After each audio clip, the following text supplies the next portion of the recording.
Hello friends, welcome to my channel. Financial year 24-25 किससे related SFT transaction के जो messages हैं वो अब एसएससी को रिसीव होने लगे हैं। मार्च एंड होने वाला है, फाइनेंशियल ईयर एंड होने वाला है।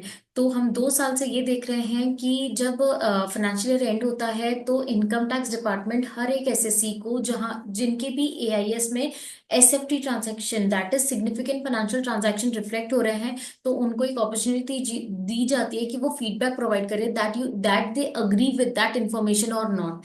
ये क्यों करा जा रहा है ये प्रोसेस? इसलिए अडॉप्ट किया गया है इनकम टैक्स डिपार्टमेंट द्वारा, क्योंकि रिपोर्टिंग जो एंटिटीज हैं like banks, registrar, mutual fund etcetera, वो एक थ्रेशोल्ड लिमिट है, उसके ऊपर जब कोई ट्रांजैक्शन होता है एक पैन द्वारा, तो उनको लाइबिलिटी है, they have the responsibility to report to the income tax department. वो इनकम टैक्स डिपार्टमेंट को एसएफटी रिटर्न भर के रिपोर्ट करते हैं, जिसके कारण हर एक पैन के एआईएस में वो इंफॉर्मेशन रिफ्लेक्ट करती है। तो अगर वो एसएससी से रिलेटेड इंफॉर्मेशन है तो एसएससी उसको अग्री करेगा, अगर नहीं है तो वो डिसअग्री करेगा। किसी और पैन से रिलेटेड है तो और पैन की इंफॉर्मेशन दी जाएगी। तो आइए हम देखते हैं सबसे पहले क्या मैसेज आ रहा है और उसका आपको करना क्या है। तो इस प्रकार का कोई मैसेज है जो कि रिसीव हो रहा है एसएससीज को। Income tax department has receive information about certain significant financial transaction relating to financial 24-25। Please view transaction under e campaign tab on compliance portal and remember to pay appropriate advance tax. तो ये क्या है? इस तरह इस message से वो एक रिमाइंडर मैसेज भी दे रहे हैं कि आप एडवांस टैक्स पे कर दीजिए, क्योंकि कुछ कुछ सिग्निफिकेंट फाइनेंशियल ट्रांजैक्शन आपके रिफ्लेक्ट कर रहे हैं। अब आपको करना क्या है? आपको इनकम टैक्स डिपार्टमेंट में लॉग इन करना है, एआईएस पे क्लिक करना है, एआईएस पे जाना है, फाइनेंशियल 24-25 देखना है, और एआईएस ओपन आप जैसे करेंगे तो आपको यहाँ पर बिजनेस रसीट के सामने ई दिखेगा। ई मीन्स आपको इन ट्रांजैक्शन में फीडबैक देना एक्सपेक्टेड है। तो यहाँ देखिए एक्सपेक्टेड लिखा हुआ है फीडबैक। तो फीडबैक में करना क्या है? आपको फीडबैक टाइप में जाना है, इंफॉर्मेशन इज करेक्ट और receipt in the nature of reimbursement of expenses. अगर जो ये रिसीट है ये नेचर ऑफ रिम्बर्समेंट है, तो आपको सेकंड सेलेक्ट करना है। मतलब कि आपने कोई खर्चा किया था और उसके अगेंस्ट में रिम्बर्स हुआ है, तो that means that is not your income. Reimbursement of expenses है, तो आप वो बता देंगे सो दैट वो इनकम आपके टोटल इनकम में, मतलब वो रिसीट जो है वो आपकी इनकम कंसिडर ना हो। फिर थर्ड है रिसीट इज नॉट टैक्सेबल। अगर ये रिसीट टैक्सेबल नहीं है तो आपको थर्ड ऑप्शन सिलेक्ट करना है, receipt in the nature of refundable security. कोई ऐसी सिक्योरिटी थी जो कि रिफंड हुई है हमें, तो that is also not income. तो अगर रिसीट रिफ्लेक्ट कर रही है वो it's a kind of refundable security, तो आप उसमें अगर ये ऑप्शन सिलेक्ट करते हैं तो ये भी इनकम ट्रीट नहीं होगी। नेक्स्ट है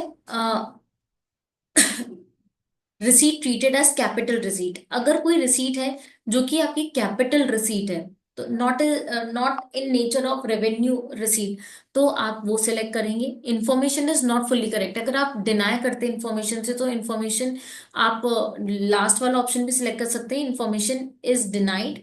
और अगर फुल्ली करेक्ट नहीं है, पार्शली करेक्ट है, तो information is not fully correct. तो दैट मीन्स आपको नॉट फुल्ली करेक्ट में फिर अमाउंट बताना पड़ेगा कि क्या सही था। उसके बाद information relates to other PAN और ईयर। तो अदर पैन में आपको यहाँ बताना है सेल्फ और अदर पर्सन। सेल्फ है, आप खुद हो या अदर पर्सन है, उसका पैन क्या है, पैन नंबर नेम आ जाएगा, उसके बाद रिलेशनशिप क्या है और अमाउंट कितना दूसरे पैन को बिलोंग करता है। वैसे ही information is duplicate included in other information. ऐसा काफी बार होता है कि इंटरेस्ट है, बैंक ने इंटरेस्ट सेविंग भी दिया है और पीपीएफ इंटरेस्ट भी दिया है, तो आपका क्या है, सेविंग में ही वो चीज कैप्चर हो जाती है या डिपॉजिट में ही कैप्चर हो जाती है। जब आप एआईएस देखोगे तो एक ही इंफॉर्मेशन को नेट डिफरेंट टाइप से रिफ्लेक्ट करती है। Like interest on saving, interest on deposit, फिर टोटल इंटरेस्ट कितना है। तो एक ही इंफॉर्मेशन दो जगह दिखती है, दो जगह दिखती है, दैट डजंट मीन कि आपकी दो इनकम है, वो एक ही इनकम हो सकती है। तो आपको अगर ऐसा केस है तो आपको information is duplicate included in other information में आप सिलेक्ट कर सकते हैं। और लास्ट है इन्फॉर्मेशन इज डिनाइड। तो this is how you can response and submit. जब आप ये सारे सबमिशन कर देंगे तो आप यहाँ देखेंगे जितने भी एक्सपेक्टेड ट्रांजैक्शन है जहां आपको रिस्पॉन्स देना है, ई कैंपेन में, ई कैंपेन में आप सिलेक्ट करेंगे तो यहाँ पर आपका सबमिटेड ऑप्शन आ जाएगा।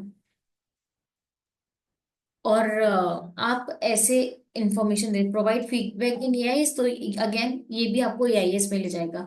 तो यहाँ सबमिटेड आ जाएगा जब आप सारे एक्सपेक्टेड ट्रांजैक्शन में फीडबैक प्रोवाइड कर देंगे। तो होप आपको ये समझ आए कि ये क्यों मैसेजेस आ रहे हैं। डरने की कोई जरूरत नहीं है, आपको सिंपली जाके फीडबैक प्रोवाइड करना है। एक आप एक तरह से बल्क फीडबैक भी दे सकते हैं। यहाँ पर आप मैं एक बार फिर से दिखा देती हूँ। जैसे कोई ट्रांजैक्शन है, उसमें बहुत सारी एंट्रीज है, तो आपको हर एक एंट्री पे क्लिक करने की जरूरत नहीं है, बल्क फीडबैक भी दे देंगे तो उस पे काम चल जाएगा। बट जो बल्क फीडबैक है वो सिर्फ और सिर्फ कैटेगरी वाइज है। दैट मीन्स इंफॉर्मेशन सोर्स जिन जहां जहां से है, एक इंफॉर्मेशन सोर्स में आप बल्क बल्क फीडबैक दे सकते हो। ऐसा नहीं कि पूरे एआईएस में एक साथ ही आप फीडबैक दे दें। तो hope this helps you to provide the information against this message. So please like my video and subscribe my channel. Thank you.